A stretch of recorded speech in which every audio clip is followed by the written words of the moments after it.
On this episode of Living with a Classic, we're going to start to service this 1987 Jaguar XJ-SC 3.6 manual Arden.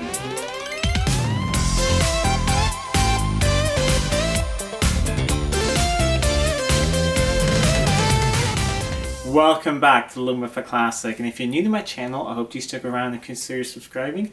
I put out new videos every week on some Jaguar and classic car related content. Like this 1987 XJS. It's a pretty special XJS because it's an XJ-SC, it's a 3.6, it's a manual gearbox, and it's an Arden car. So it's a very special combination.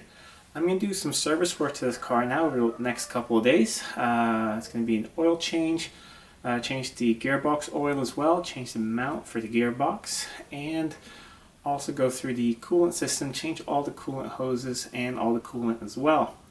Today's video is going to be the first part, which will be the oil change. So I'm going to show you how to change the oil on this. It's the AJ6 engine, so it's the same on the XJ40 as well if you want to know how to change the oil on those. And then at the end of the video, you should stick around because I'm going to start it up and you guys will hear how nice it sounds because it has a pretty special sports exhaust on it, so it sounds really nice and mean. So at the end of the video, you'll get some nice revs out of the engine when it's warmed up. You can hear what it sounds like.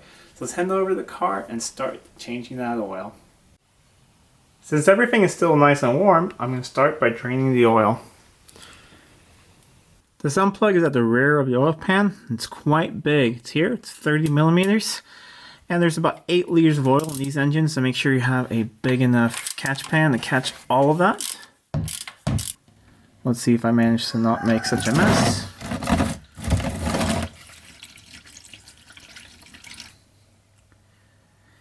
Even though most of the old oil is already out, I'm going to let this continue drain. It's still draining a bit here and it's going to start dripping in a bit.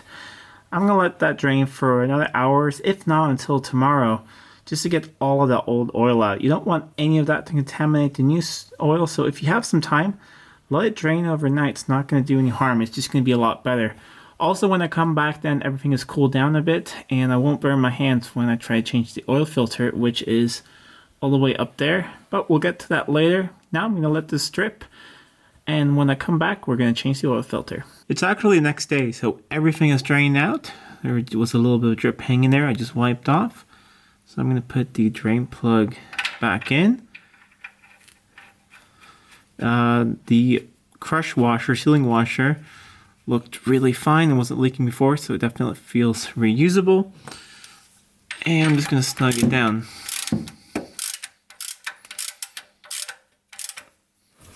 Doesn't need to be overly tight at all. That's what the washer's there for. That's what seals it. There we go. Now I'm going to reposition the oil drain pan and get the oil filter. The oil filter is located on the intake side of the engine. It's down there. Showing a light on it. So the white thing you can see down there, where my finger is pointing, that's the oil filter right there. And just like on the XK Straight 6, it's right above the power steering rack, even though it's on the other side on that engine. So I like to put a rag or something over the rack to soak up any oil I spill, just to, well, make it last longer, not get completely coated in oil. So I'm going to put a rag in place there. Then stick my hand down through here, undo that filter, see if I can get up through the top, otherwise I'll have a catch or drip pan underneath. I'm just going to drop the filter down into, and then prepare the new filter and put that in place.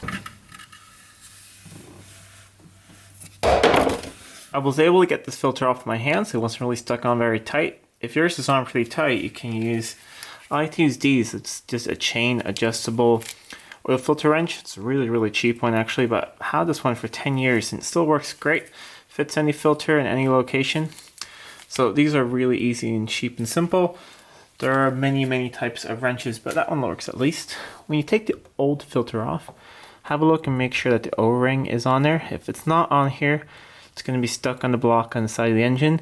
So have a look up there, make sure there's no old O-ring, clean off the side of the block of the engine, and then you're ready for a new filter.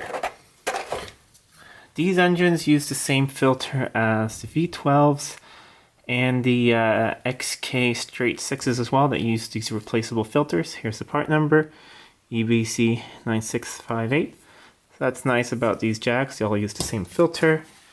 On the V12s, it's really easy to pre-fill the filter because the filter goes pretty much straight up. It's a little bit of an angle.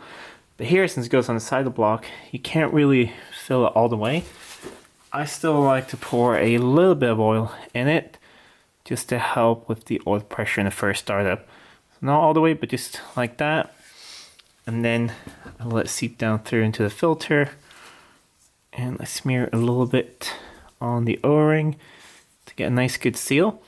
So I'm just going to let that seep down into the filter all the way in the bottom for a bit. And then we're going to thread in place on the engine. Filter's all in place. It was a little bit hard to show on camera. But basically what I did is I thread the filter up through here with the mating surface pointing up. And then I rested it over here on the steering arm here, which works on a left-hand drive car. Then I got up to the top and threaded my hands from the top and threaded it up there because I thought it was a lot easier to do that. If you have a right-hand drive car, then this isn't in the way and you can probably easily do everything from below. Now I'm going to hand tighten that filter so it has made contact with the mating surface. Then all you need to do once it's made contact is turn it about another quarter of a turn. Like that, and then it's tight. You don't want to put in the filter too tight because, well, the next person that gets it off is going to be really mad at you. So that's tight and there should be no leaks. Now time to pour the oil into the engine. With the filter and sump plug in place, it's time to fill up with oil again. These engines take about 8 liters of oil, so I'm going to pour in a little less than 8 liters, and then we're going to put it back on the ground, start it up, check for leaks, and then top up as needed. So it's a lot easier to add oil afterwards than have to remove some.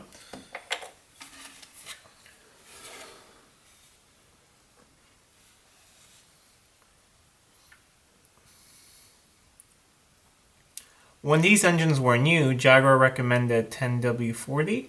A lot of owners run these on conventional, some run them on synthetic. This owner has run synthetic oil in this car, and he supplied the oil for the oil change. He wanted to use his Castrol Edge 10W60, so it'll be a little thicker when it's warm compared to 10W40. But he does some touring in some warm countries in the summer, and this is really just a summer car, so he wants a little bit thicker oil when it gets really, really hot outside. I think it's going to be a good oil for this car, so I'm going to pour this in. This bottle and one more bottle, then we'll lower the car back on the ground, start it up, and check for leaks. Car is back on the ground. The level is about halfway up on the dipstick, so I'm going to put that back in here. And then let's fire it up, let it run for a little bit, build up oil pressure, turn it off, and look for leaks. As you can see, it's a manual.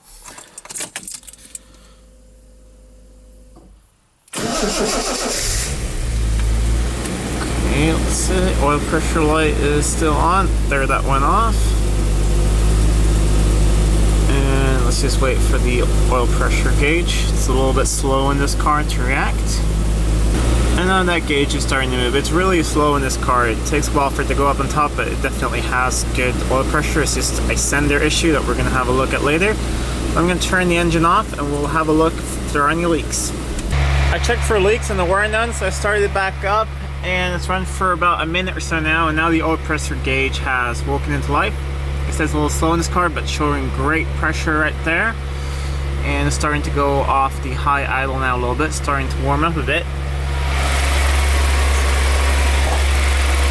And hope you guys can hear me over the fan. I know that the V12 is extremely smooth, and I personally love the V12, but I have to say that straight 6, the AJ6, a very smooth 6-cylinder engine. Give a little bit of rev. Very responsive too. I'll set up the camera in the back, maybe you can hear a little bit of sound. This has a bit of a sports exhaust on it, so I'll set up in the back, give it a few light revs, you can hear what it sounds like. It sounds really nice.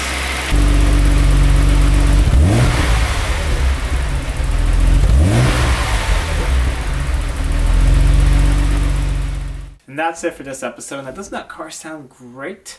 It sounds really deep and throaty and really nice. It's hard to tell here in the workshop, and I'm not sure how well it shows up on the camera or the sound, but it sounds really great.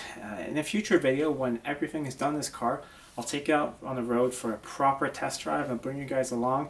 You can hear what it really sounds like, and we'll have a look at the car in detail outside on a nice sunny day. But that will be in a future video. So if you don't want to miss that and you're not already subscribed, I recommend you subscribe to the channel so you don't miss any future videos on this car and any of the other cars on the channel. So if you like this video, please give it a thumbs up, share it with your friends.